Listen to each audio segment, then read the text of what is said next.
And we have the producer and creator of the show, Steve and Chris. How are y'all doing today? Hey, man. You didn't have to get dressed up for us. I know, Brad, you look so, I feel like I'm in a hoodie. You look great and amazing. So we got to step up our game. Should we start this over like in a half an hour and let us go get cleaned up? I can give you some time if that's what you need. I mean, first of all, we know you got shorts on, so you're not fooling us. But actually pajama bottoms. But nevertheless, guys, we're here to talk about Psych 3. This is Gus. Look, I've been a Psych fan since the show came out back in 2006 or whenever it was. Always loved the show. I got to start off with one thing though, Steve.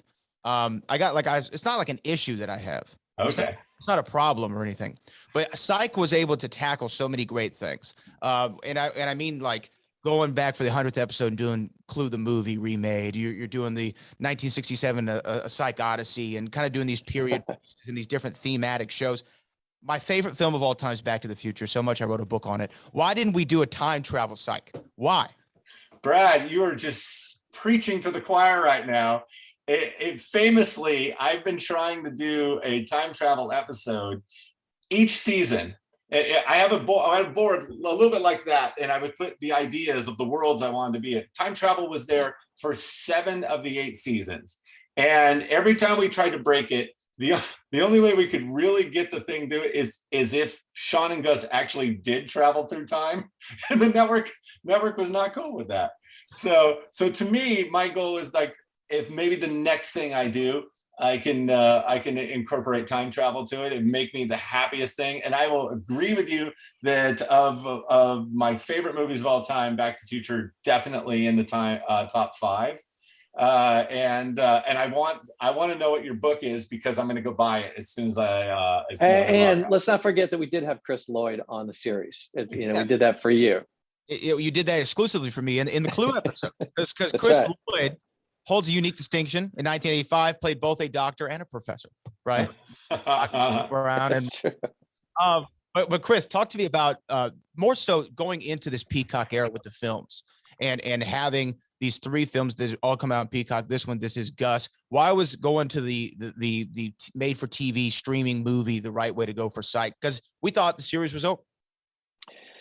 Well, it was the right way to go because it was the only way we could do it with our actors, first of all. So like once we ended the series and everybody wanted to move on to other projects and did, then it becomes a tricky thing. And that's what's tricky to this day, is timing out these movies. Once the studio and the network decide they want another one and they say, okay, go, it's like nobody realizes how difficult it is to actually plan for it, because you write the script, but what if you're writing the script for a big part for Maggie, and then all of a sudden she gets another series and she's not available, and then you have to shift, but you can't really shift because James is already on a series and he only has a window of 2 months, from May to July, and then and so it's just this moving target where you don't have contracts on any of your actors.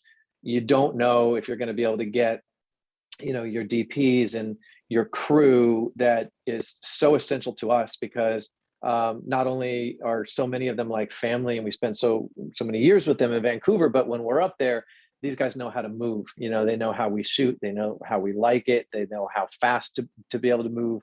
They're used to that 7-day episode schedule where we're chasing weather up there and all that kind of stuff, which is what we want to shoot these movies on, not particularly that schedule, but on that pace for sure.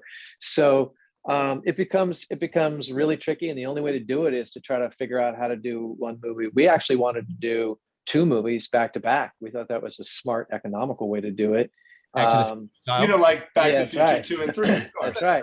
That's right. So and we'd kind of planned for that and pitched that to the studio and the network, and then ultimately there was no COVID and James's availability and Dulé getting the pilot turning into a new series. It just became impossible to be able to do more than one movie. So that's really the answer. That's why we're doing the movies, because it's what we can squeeze in. And it's nice, and it's nice to be able to do little, 2-hour blocks of a closed-ended story and an open-ended open-ended arcs of your characters, where we know where we left off and we know where they're going, and so we can kind of just sprinkle in, here's what's going on for a couple of minutes in their life, and then come back to it. I loved all three of the films. I think especially for us Psych fans, getting more of these characters is always a great thing. And to go back to Steve, I don't have a whole lot of time, but I have to ask, I don't know the genesis of the idea of the show. As quickly as you can, where did the idea for this fake psychic detective come from?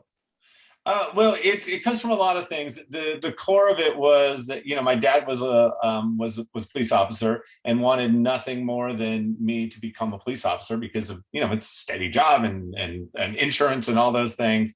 And he also worked on the set of movies. And so I go visit him thinking he was, getting me excited about police work. And I just got excited about movie work. And so I ended up going into the movie business, and Chris and I sold my first script. We went out and became Big Daddy, and we were starting to do TV. And I go, I should do something with cops. And I go, I can't do a regular cop show. I mean, look at me. I can't do a standard thing. And I thought, what something that would be fun would be somebody who doesn't belong in the middle of an investigation at all and thinks it's the most fun thing in the world. And the idea of a fake psychic came out of that. And here we are. So I had the character of Henry and Sean already from Jump Street. So it's really exciting. Okay, I didn't know that. That's awesome. Psych 3, this is Gus. It's more of a focus on Gus and Selene's relationship. It's a real fun watch for everybody out there. It comes down November the 18th on Peacock. Real quick, last question for you, because I'm about to have to wrap. Both Chris, Steve, I got to know favorite episodes. It depends. For me, it's a musical because we got to do a 2-hour musical. The most fun I ever had on an episode was the Harry Potter episode that we did in season 8, Lock, Stock, 2 Smoking Barrels and whatever. And to me, the one that I enjoy the most is because I didn't write or direct it and I get to just enjoy it as a viewer, is Office Space. Just because it's so crazy fun. Office Space, Andy Berman did an amazing job with that. Dual Spires, for me, you just grew up on Twin Peaks, as did many of us, and it was just an homage that we wanted to do for years, and I just thought it turned out beautifully. Matt Shackman directed that for us, and the pilot. I always go back to the pilot because we saw so much magic between the boys for the first time ever. The pilot still holds up to this day. I rewatched the whole series. I don't know, maybe a month ago. Pilot still crushes it. Guys, the movie's great. And I'd love to give you both a copy of my book called Back from the Future. Oh. I'll find a way to send it to you. I'll shout you out on Twitter. How about that for Steve? I love it, Brad. It's by the way, I already looked it up. Look at that. I looked it up on my phone. I was planning on buying it. I'm excited. I will send you a signed copy. Love it. That's amazing. It's been a lot of fun talking to you, and you're going to make me dress better for the next set of these. You know what? If you aspire. That's right. I'm trying to aspire and inspire. So thank you, Steve. Thank you, Chris. This is Gus on Peacock, November the 18th. Guys, thanks so much. Yeah. Thank you, buddy.